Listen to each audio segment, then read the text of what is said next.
আজকে যে ভিডিওটি আলোচনা করব জাতিকাদের নিয়ে, জাতিকাদের কি নিয়ে, লগ্ন নিয়ে।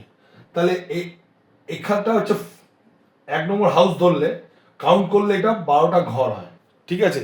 তাহলে 12টা লগ্ন আছে: মেষ লগ্ন, বৃষ লগ্ন, মিথুন লগ্ন, কর্কট লগ্ন, সিংহ লগ্ন, কন্যা লগ্ন, তুলা লগ্ন, বৃশ্চিক লগ্ন, ধনু লগ্ন, মকর লগ্ন, কুম্ভ লগ্ন এবং মীন লগ্ন।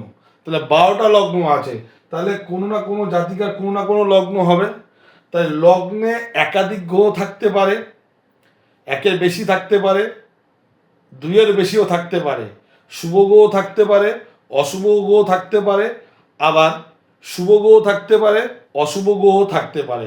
তাহলে দেখা যাচ্ছে যে কিছু গ্রহের আলোচনা করছি। আপনার লগ্ন 12টা ঘরের মধ্যে যাই হোক, লগ্নে দেখুন শুক্র চন্দ্র বসে আছে কিনা, বা চন্দ্র বুধ শুক্র লগ্নে বসে আছে কিনা, বা চন্দ্র বুধ লগ্নে বসে আছে কিনা, বুধ শুক্র লগ্নে বসে আছে কিনা, বৃহস্পতি শুক্র লগ্নে বসে আছে কিনা। তাহলে আপনার 12টা লগ্নের মধ্যে এই গ্রহগুলো বসে আছে কিনা দেখুন। এছাড়া আপনার লগ্নে আবার পাপক গ্রহ যদি একাধিক থাকে লগ্নে, শনি মঙ্গল রাহু, রবি কেতু শনি, রবি রাহু শনি মঙ্গল, এই পাপক গ্রহ আছে কিনা দেখুন।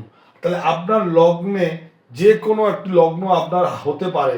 আমি লগ্নে যদি শুক্র চন্দ্র যদি আপনার যে কোনো লগ্ন হোক যদি বসে থাকে, তাহলে আপনি জীবনে প্রচুর সুখী হতে পারবেন এবং আপনার জীবনে প্রচুর অলংকার মানে অর্নামেন্ট, সোনা দানা বিভিন্ন রকম থাকবে আর আপনি সুখে জীবন কাটাতে পারবেন যদি আপনার 12টা লগ্নের মধ্যে লগ্নে যদি শুক্র চন্দ্র থাকে।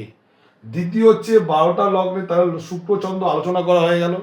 দেখুন আপনার লগ্নে চন্দ্র বুধ শুক্র আছে কিনা। তাহলে 12টা লগ্নের মধ্যে যেটা আপনার লগ্ন হবে, তাহলে সেইখানে যদি চন্দ্র বুধ শুক্র যদি থাকে, তাহলে আপনি সুপুত্র জন্মগ্রহণ দেবেন, আপনি ভাগ্যবতী গুণবতী, আপনাকে সেবা করার জন্য আপনার বাড়িতে দাস দাসী পর্যন্ত থাকবে, ঠিক আছে।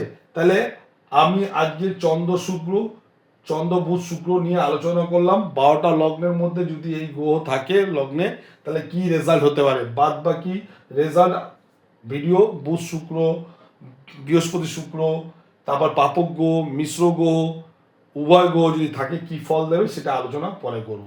ভিডিওটি ভালো লাগলে একটা লাইক করবেন।